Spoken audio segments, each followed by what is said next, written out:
I am now creating weekly exclusive content for Patreon, so if you are interested in that, go check out the link down below. And of course, if you want to avoid the random lottery of FIFA points, you want to go straight to the source, buy the players directly, use u7buy.com and use the code TVM at checkout.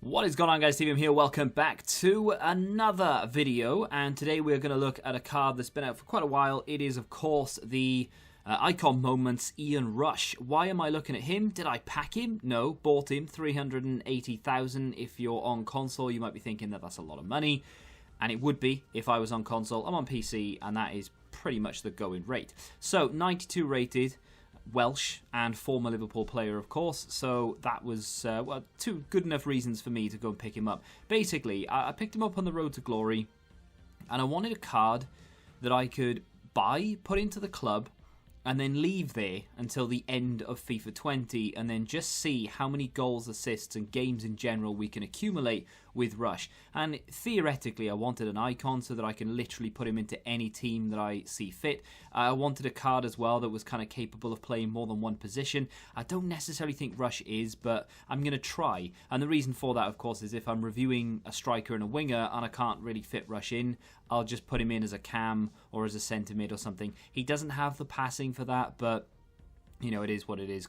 Beggars can't be choosers. We can't have it all, and all the other cliches in the world. 3-star skills, not ideal, but I can get by with it. 5-star weak foot, which is a big selling point of this card.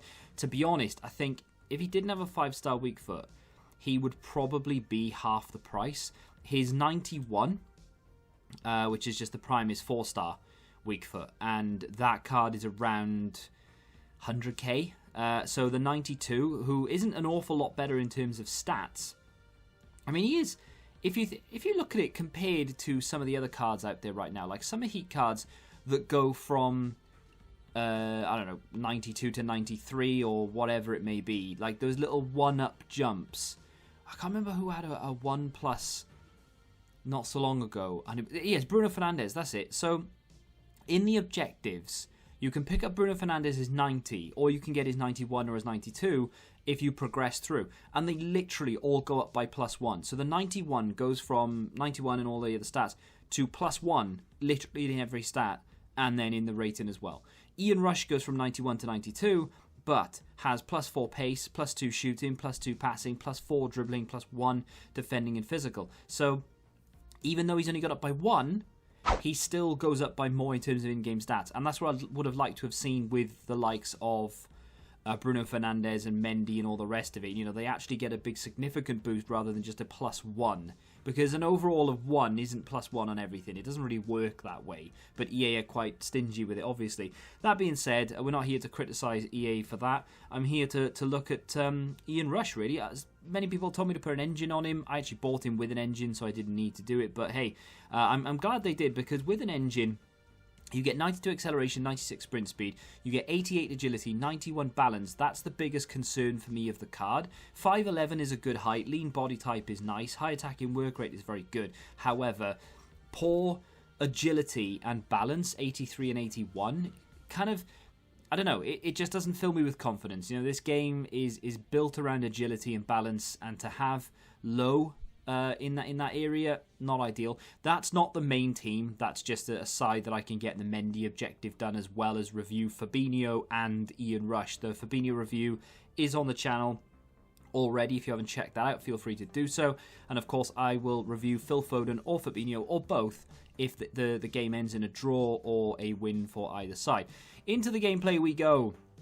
And you're going to see some decent goals, you're going to see some near misses, and you're going to see some assists, because Ian Rush does a little bit of everything. Now, unfortunately, his passing isn't his strong point. 86 short passing, 84 vision, with a chem style, that is. And that's poor anyway, but that's with a chem style. So, unfortunately, passing isn't his forte. And as I said earlier, I wanted a card that I would be able to play in the midfield, as well as playing as a striker, just in case I'm, you know, going after an objective where I need to use certain strikers, or I'm I don't know, doing a review on a certain striker, and I want to just get Ian Rush into the side because I want to get those games and goals and assists up. Unfortunately, Rush isn't necessarily the player I can do that with. There were cards out there I could have, but I wanted a card that I had an emotional attachment to, and Ian Rush is that card. Obviously, being Welsh myself and being a Liverpool fan, he ticks both boxes, and therefore I was in. Now, the skill moves, they didn't really bother me at all. You can do heel-to-heel flicks, you can do roulettes, you can do ball rolls, drag backs. They are the most effective skill moves in the game. Lateral heel-to-heel flick as well, which I really like doing. He does really well here to keep the ball, and then Jari Litmanen says, let's just stop messing around, is it? And just launches it back of the net. Jari Litmanen came alive in this sort of set of games. I'm not sure why he was as good as he was. He actually outshone Ian Rush, and I've used Litmanen for a good few hundred games. I picked him up from swaps, but he's my favourite player of all time. Not in FIFA, just in real life. That's why I picked him from swaps. Otherwise, I would have just bought him, right? But he outshone everyone. I don't know why, I don't know how, but from midfield, he ran the show. Ian Rush up top, though, absolute goal machine. Does so well in front of goal. He's not the most consistent of strikers. I wouldn't say that you can expect to get a goal or 2 goals every game with him, but his positioning is phenomenal, and his I wouldn't say, I suppose his composure comes through, really. I mean, you just don't seem rushed with him. You know, get it? Rush?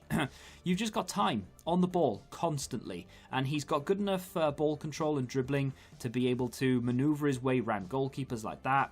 Or if he's in a tight spot, I think you may have even seen the goal where he scores it. But, you know, I fake coming one way and then I go the other way. And then sends the defender. It's literally left stick. I don't do any drag back or ball roll or anything. But I fake going left and then I go right, and it's literally all left stick. And his maneuverability, his reactions are all good enough to be able to do that with pace, and it literally sent the defender the wrong way. And I'm not playing against bad players here. They're all going for objectives. They're all needing the win. There it is. That is phenomenal. That is, I mean, the reaction on that, the agility and the balance that you need to be able to do that is unreal. And he doesn't have good agility or good balance. I mean, with a chem style, 88-91 isn't terrible, but, you know, with a chem style doesn't really help out agility and balance that often. From deep here gets a goal. I think he scores another one in this game. This opponent was probably, no disrespect to him, the worst of the lot, and he didn't last long, to be fair, either. But again, a lovely bit of skill there, a lovely fake shot turn in on goal, and then just puts the opponent in the bin. And there we go. I actually really enjoyed myself. However, I am realistic, and I know that I would say maybe 15-20% of the enjoyment is probably attributed to the fact that it is a player that I'm emotionally attached to. So I am more than happy to sort of dilute that down to a respectable overall rating. I'm not biased in any way, whether it comes to real life or whether it comes to FIFA. I will tell you exactly how it is. And I think that if you have an emotional attachment to a player when you play with them in FIFA, you automatically think they're better than they are. Jari Litmanen, for example, I love him in game. I have a lot of fun with him. He scores a lot of goals, he gets a lot of assists, and he runs the show. Would he do that for someone who's never heard of him in real life? Absolutely not, because he's not good enough. But because I've got an emotional attachment to him, I automatically think he's the best thing since sliced bread. So it's kind of the same with Ian Rush as well.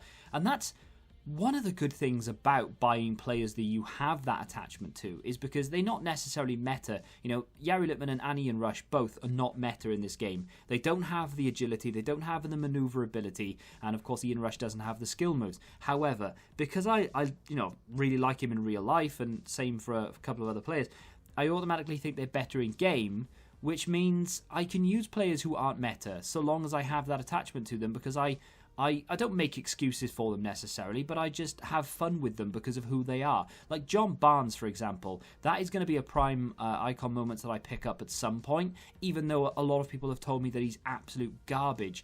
I still want him because he's a former Liverpool player, and I think I'll get on with him just fine. So, yeah, I think if you are a Liverpool fan and you, I don't know, maybe over the age of 15, 16, and you can actually, I wouldn't say remember Rush, but you know of him and have seen a lot of clips of him, then I think you'll get on with this card really well. He is a natural goal scorer. 5-star weak foot is a massive blessing. His positioning is some of the best in the game, and his finishing is relatively consistent as well. Great composure, and the first touch and the fake shot turn and things like that, the running fake shot, especially when you've got that engine on him to boost up the pace a little bit, very effective. And I think you can have fun with this card and you can score some goals. I mean, weekend league, yeah. I mean, at this stage of the game, why not, right? But again, and I want to go back to it, and I know I've said emotional attachment a lot in this video, but if you don't have that, maybe you just don't really know anything about Rush, or you don't support any of the clubs that he's ever played for, I'm not sure you'll get on with the card as much as you would do if you had that sort of likability factor of him in real life. If you don't know anything about him in real life, or you don't like him in real life, then you're going to be a little bit detached from it, and you're going to think maybe he's a little bit robotic. His skill moves let him down, his agility's not great, and his passing is substandard. Unfortunately, that is the case, but if you like him in real life, you can kind of see past it. Let me know what you think of him in the comments. If you have used it, of course, let me know. And if you have enjoyed the video, hit the like button, subscribe to the channel if you're new, and until the next time, goodbye. Football Index. The game changed. Download the app now.